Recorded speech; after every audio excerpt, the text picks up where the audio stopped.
Frankie, I got to talk to you about the Winnipeg Jets. I gotta put some respect on their names. They suffered just their second loss in the last 12 games, the Boston Bruins on Monday. They allow more than 3 goals a game for the first time since early November. Frankie, we knew the streak had to come to an end sooner or later, but how impressive was this 34-game run to you?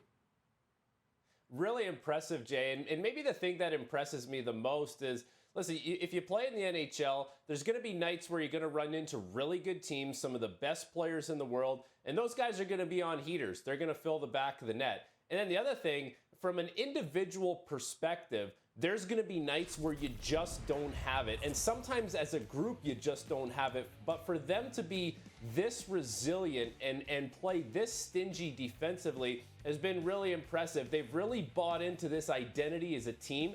And now that's who they are. So much so that the offensive players on this team take just as much pride in the offensive side of the game as they do on the defensive side of the game. And that's a real commitment, a real discipline that the team has, not to mention that the goaltender is a big part of that as well. So it's been really impressive, the fact that they've been able to sustain this defensive game for so long, win so many games, and really forge this identity as a group.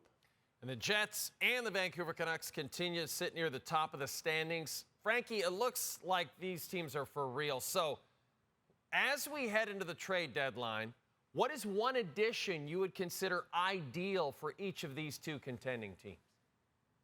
For the Canucks, it's a no-brainer. It's a center iceman, especially if Rick Tocchet is going to stick with the lotto line of Besser, Pettersson, and JT Miller, because now that makes Pius Suter your second-line center. Listen, the best year he's ever had in the league was 36 points. He's better suited lower in the lineup, so that leaves a big void at the second-line center position. So if you really believe you have the team to go all in and make a run for a championship, they'll need a second-line center. And for the Winnipeg Jets, it's more just fine-tuning. Maybe a veteran defenseman that adds a little depth to your group. Like, they've done a good job of making themselves a 4-line team, a deep team. It's just tinkering for the Winnipeg Jets, and that tinkering is a depth defenseman with a little bit of experience.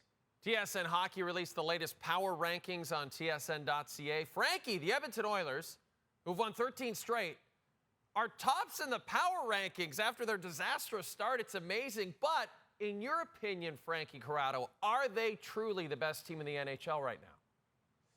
They're the best team in the NHL right now, no doubt. And at the start of the year, Jay, like, their underlying metrics, whatever you wanted to look at, said that they should be scoring more goals. They weren't scoring goals at the time. Now they are. They're filling the back of the net, but they're also playing much better defensively, and the individuals on the team are making that happen. So they're not getting into the shootout kind of games where it's run and gun hockey and they need to outscore their problems. That's something you and I have talked about at length over the last couple of years. Like, that isn't the way the team is playing right now. And Stuart Skinner has been really good. Now, that's going to have to be something that continues for them, because there's no safety net for Stuart Skinner.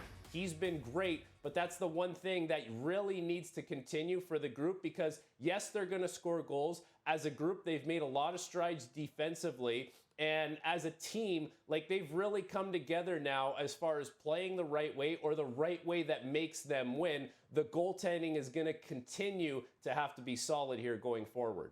And now Ken Holland adds veteran forward Corey Perry for the rest of the season. You know he brings experience. You know he's tough to play against. Maybe annoying would be a better word, Frankie.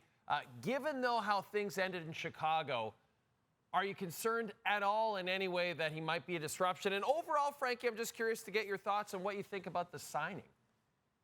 No, I have no doubt it's not going to be a distraction on that team, because if you're Corey Perry and you've handpicked the Edmonton Oilers to be your destination, you have one thing in mind: trying to win a Stanley Cup, and you're going to do that on the backs of McDavid and Draisaitl. And he could have gone to other places, but you pick a team where they're looking to do something that Corey Perry has done. Corey Perry has won a Stanley Cup. He went to 3 straight Stanley Cup finals fairly recently. So you add that kind of player into the lineup, that's a guy you can lean on in those situations. But even what he adds to the group with his game, like scoring lower in the lineup, the intangibles that he brings, the difficulty that he presents as far as being a player that's hard to play against, there's a lot to like as far as what Corey Perry brings to the Edmonton Oilers lineup, and it's not going to be a distraction. There's one task at hand for that team. It's competing for a Stanley Cup, and Corey Perry brings them one step closer to that.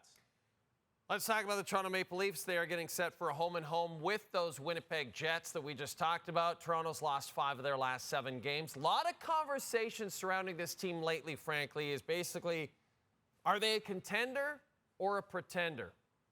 Where are you at with this team, Frankie? This is the identity of the Leafs right now. If Matthews, Nylander, and Marner, and throw Morgan Riley in there, if they have a big night offensively, the team has a very good chance of winning that game. It's not guaranteed, but they'll have a very good chance at winning that game.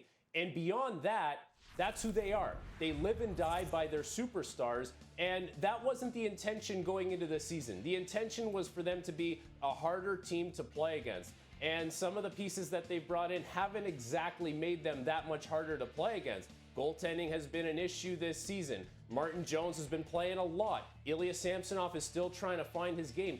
It's great, Jay, that Austin Matthews is having an unbelievable season and leading the NHL in goals. It's great that William Nylander has really broken out this year. All that stuff is great, but there's such a drop-off from the best players on the team to the middle of the pack. Like, they need an influx of players to kind of fill that void. And with John Tavares struggling and the way the team hasn't been able to capture what they had defensively maybe a year or two ago, that leaves the Leafs exactly where they are, living and dying with their superstars every single night.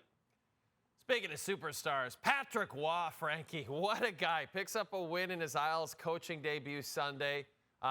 During your time covering the CHL on TSN, I know you watched a lot of Patrickw with the Quebec Remparts.